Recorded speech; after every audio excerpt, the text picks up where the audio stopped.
চট্টগ্রামে হামের সংক্রমণ বাড়ায় আক্রান্ত শিশুদের ভিড় বেড়েছে হাসপাতালগুলোতে। তবে ফৌজদারহাটে সংক্রামক রোগ ইনস্টিটিউটে হাম শনাক্তের ল্যাব থাকলেও কিট সংকট ও অনুমতির অভাবে তা চালু করা যাচ্ছে না। নমুনা ঢাকায় পাঠানো এবং রিপোর্ট আসার মাঝে নষ্ট হচ্ছে সময়, ছড়াচ্ছে সংক্রমণ।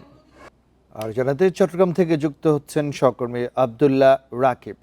রাকিব, আমাদেরকে একটু জানাবেন যে হামের প্রাদুর্ভাবে চট্টগ্রামের বর্তমান পরিস্থিতি, তার সাথে ফৌজদারহাটে হাম শনাক্তের ল্যাবের অনুমতি কেন আটকে আছে, সার্বিক পরিস্থিতি একটু জানাবেন।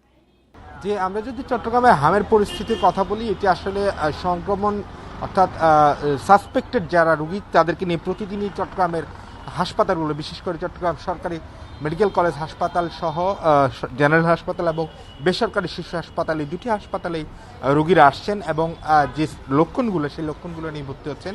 কিন্তু আমরা দেখতে পাচ্ছি চট্টগ্রামে হাম পরীক্ষার যে সুবিধা, অর্থাৎ হাম শনাক্তের জন্য যে বায়োসেফটি লেভেল 3 মাত্রার পরীক্ষাগার দরকার, সেটি চট্টগ্রামে করোনার সময় থেকেই রয়েছে, যেটিতে সে সময় কোভিড পরীক্ষা করা হতো জেনোম সিকোয়েন্সিংয়ের মাধ্যমে।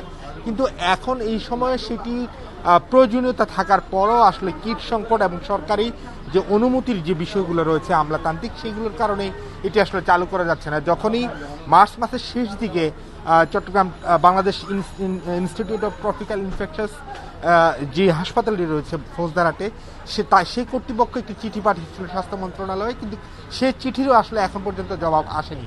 ফলে সব রকম সুবিধা থাকা সত্ত্বেও কোনো রকম নতুন করে জনবল নিয়োগ না করেই এই পরীক্ষাগারটি চালু করা যেত, যেখানে চট্টগ্রাম বিভাগের কোনো অঞ্চলে আসলে এই হাম পরীক্ষার সুবিধা নেই, যেটি শুধুমাত্র সারা দেশে একটিমাত্র ঢাকার মহাখালীতে রয়েছে। ফলশ্রুতিতে এটির কারণে ফলাফল অর্থাৎ যারা লক্ষণ নিয়ে আসছেন, অর্থাৎ সাসপেক্টেড যারা রোগী রয়েছেন, তাদের পরীক্ষার আসলে নিশ্চিত হতে সময় লাগছে। চট্টগ্রামের এখন পর্যন্ত প্রায় 242 জনের নমুনা ঢাকায় পাঠানো হয়েছে, এর মধ্যে শুধুমাত্র 14 জনের আসলে নিশ্চিতভাবে ফলাফল চট্টগ্রামে এসেছে। এর মধ্যে 2 জন ইতিমধ্যে যারা শনাক্ত হয়েছে, তাদের মধ্যে 2 জন মারা গিয়েছে, এর মধ্যে একজন মহেশখালীর এবং একজন কক্সবাজারের। আমরা দেখছি যে এই হামের রোগীর প্রাদুর্ভাব চট্টগ্রাম অঞ্চলে সবচেয়ে বেশি কক্সবাজার অঞ্চলে রয়েছে এবং চট্টগ্রাম নগরীতে আসলে যারা বিভিন্ন লক্ষণ নিয়ে আসছেন তাদেরকে হাসপাতালে ভর্তি রাখা হচ্ছে এবং সার্বিকভাবে এই সংক্রমণ প্রতিরোধে আসলে টিকার কার্যক্রমও বাড়িয়েছে চট্টগ্রামের স্বাস্থ্য প্রশাসন। আমরা দেখছি চট্টগ্রামের